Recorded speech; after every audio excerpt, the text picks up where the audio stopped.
Welcome back to History of Simple Things. Today's topic comes from one of our viewers at SasuserMC3075. Thanks for the suggestion.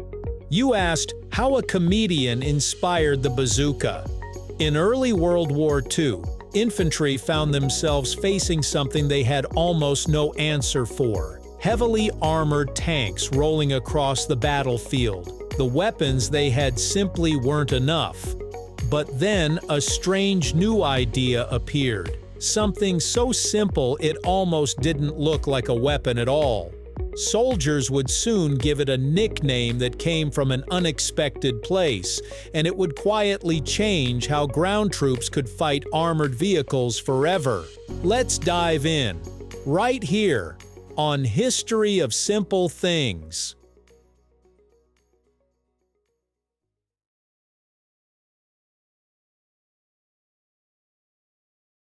Before the bazooka appeared, American infantry had limited options against enemy armor. Anti-tank guns were effective but required crews, transport, and careful positioning. Rifle grenades were portable but lacked the power to defeat modern tanks. The Army already possessed a key breakthrough: shaped charge technology, which focuses explosive energy into a narrow jet capable of piercing armor. The challenge was delivering that warhead with enough range and speed to be practical in combat. Officers Leslie Skinner and Edward Uhl worked to solve this by pairing a rocket motor with a shaped charge grenade. Uhl designed a simple shoulder-fired launch tube that could guide the rocket without a heavy barrel or recoil system. In 1942 tests, the prototype proved that a lightweight weapon could still deliver serious anti-armor capability. This innovation made it possible to mass-produce and distribute an effective infantry anti-tank weapon quickly and efficiently across the battlefield in practice eventually use.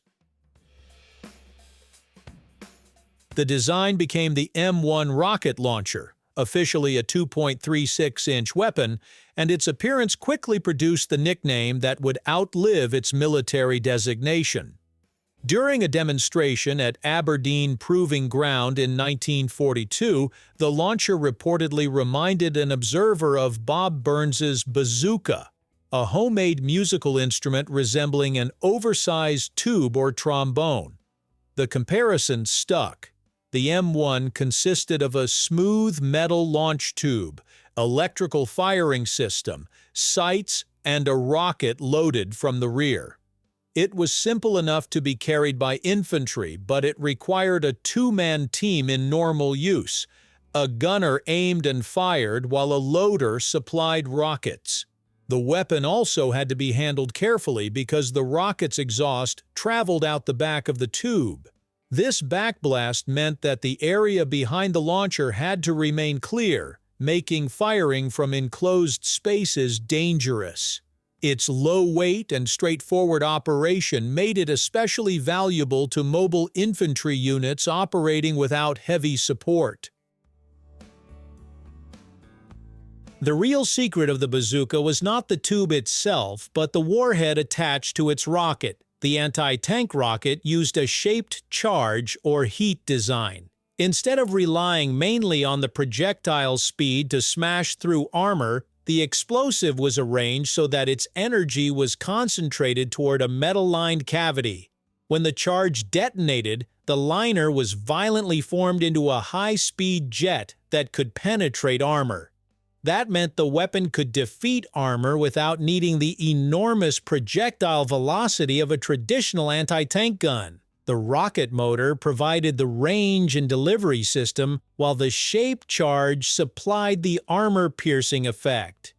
This combination made the bazooka practical for infantry use.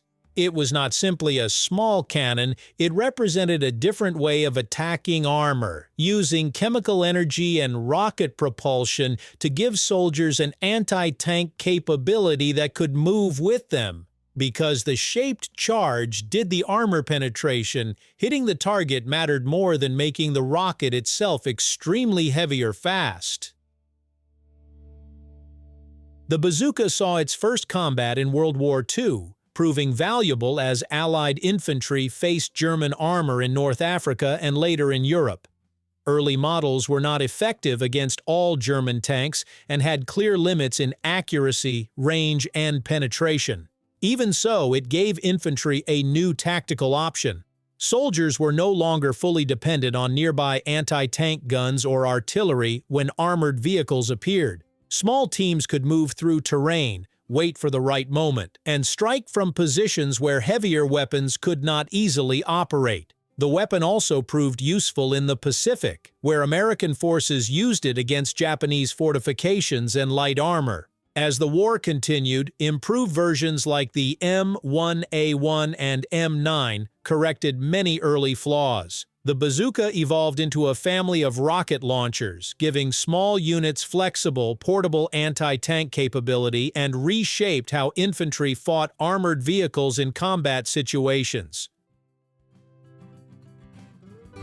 The bazooka's influence continued long after World War II because its core idea proved extremely practical, a powerful anti-armor weapon that infantry could carry.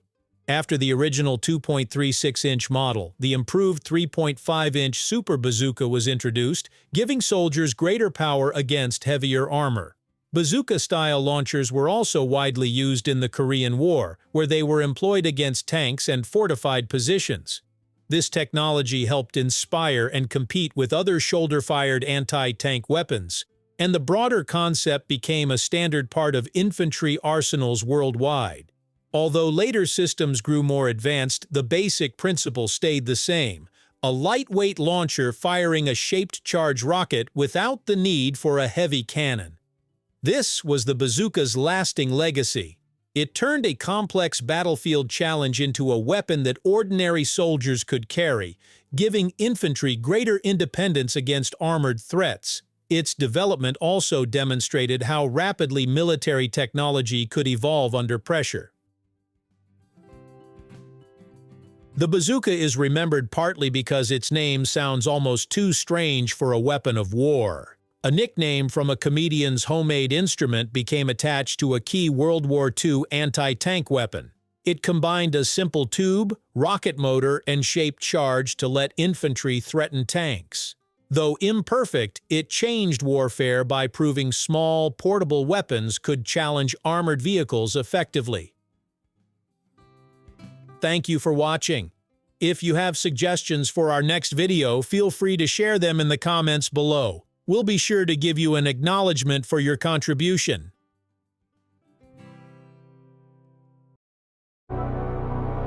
Thank you for joining us on this journey through the history of simple things. Don't forget to like, subscribe, and stay tuned for more stories woven through the smallest details.